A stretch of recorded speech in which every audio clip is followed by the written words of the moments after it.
Assalamu alaykum muhtaram televizor ko'ruvchilar. Ko'rayotganinglar Erkin Osiyo radiosi to'g'ri televiziyasining haftalik xabarlar programmasi. Mazkur programmamizda mush bir hafta jarayonida radiomizda berilgan Uyg'urlarga munosabatlik bir qism xabarlarni eslatib o'tmoqchimiz. Men Erkin. Men Gulchehra.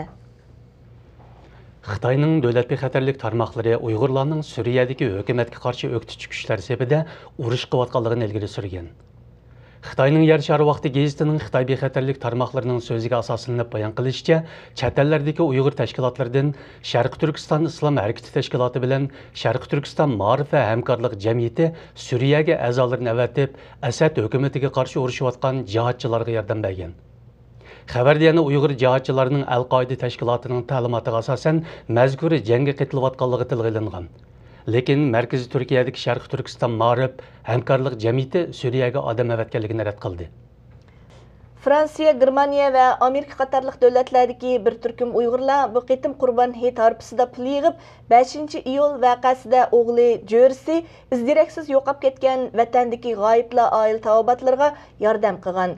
Yordamdan xabar topgan soqchi, yerlik aholilar boshqarish tarmoqlari ba'zi g'oyiblar oila tavobatlarini ogohlantirgan. Yerlik soqchi punkti va aholilar komiteti xodimlari Xotanlik g'oyiblardan Mehmet Baratning hozir Urumchida o'ltirishlik onasi Sodixonni surishtirib kirib, uning qancha pul topshirib olganligini, pulning kimdan kelganligini so'ragan. Sodixon pulni kim avatganligini bilmaymiz. Avatibdikan Xudoyim berdi deb oldik. Bizni boqadigan bolalarimizni yo'qotibdi. Turmushda qiynaldik. Shunga savol so'roqlarga bo'sh turmadik deb ko'rsatdi.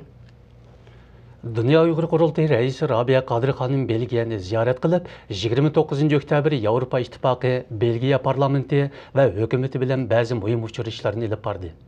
Oldi bilan u Belgiya hukumat qarmog'idagi musofirlarga yordam qilish tashkiloti mas'ullari bilan uchrashib, Belgiyadagi Uyg'ur musofirlarining ahvolini tanishtirgan. Belgiya ko'chmanlarga yordam berish o'rnidagilar Uyg'ur musofirlarga yordam qilish haqida va'da bergan. O yana Yevropa Komitetining Tashqi ishlar ministrligidagi mas'ullar bilan ko'rishib, Uyg'urlarning hozirgi vaziyati, izdiraksiz g'oyib bo'lgan Uyg'urlar masalasi, Sharq Turkistondagi Xitoy ko'chmanlari, Xitoyning Uyg'ur tili madaniyatiga qaratgan qattiq-qo'l siyosati qatorliq masalalar haqida ma'lumot bergan. Qashqa Shamol bog'liq 7 nafar Uyg'ur arzdor mazkur yezdagi 100 necha oilaning yezliq hukumat tarafidan arzon bahoda majburiy egallab olinib, chiqib etilgan uy zamin da'vosi uchun Beyjingga kelgan. Yezliq hukumat aholilarning yer zaminini Shamolbog' markaziy boshlang'ich maktabini kengaytib qurish degan nom bilan egallab olgan. Arzdorlarning radiomizga bildirishicha, bu arzdorlar ichidagi Abduxoliq G'o'shur, Mamtimin Qodir qatorliq ishkilan 31 oktyabr kuni Beyjing soqchilari tarafidan tutib ketilgan. Qolgan arzdorlar o'z bexatarligidan ansirab Beyjingda mo'kib yurishga majbur bo'lgan. Arzdorlar Qashqa Shamolbog'dagi uy zaminlaridan ayrilib qolgan 100 dan ortiq Uyg'ur oila uchun adolat talab qilganligini bildirdi.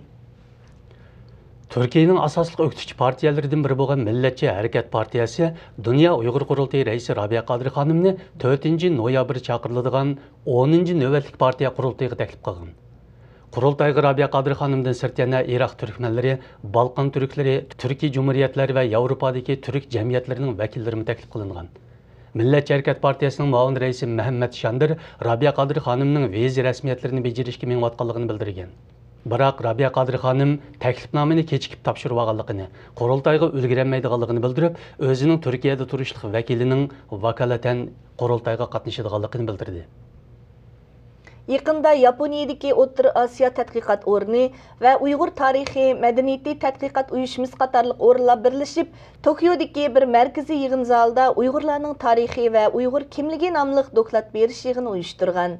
Yig'inda Uyg'ur mutaxassisi doktor Turmamat Apandi doklad bergan. Yig'inda Xitoy hokimiyatining Uyg'ur tarixini har xil usullar bilan burmilab, Xitoy xalqi va Uyg'ur yoshlariga keng tashviq qilayotganligi, buni tarix tadqiqotidagi zo'r natija sifatida chet ellarga tarqitib, ularning Uyg'ur tarixi to'g'risidagi tushunchasiga ta'sir ko'rsatayotganligini, Uyg'ur tarixini tadqiq qilguvchi va o'rganguchi ba'zi chet elliklarda xato tushuncha paydo qilayotganligini o'tirib qo'ygan. Muhtaram televizor ko'ruvchilar, yuqorida Erkin Osiyo radiosi to'g'ri televiziyasining haftalik xabarlar programmasini ko'rdinglar. Kelar hafta ko'rishguncha omon bo'lg'aysizlar. Xayr xo'sh. Xayr xo'sh.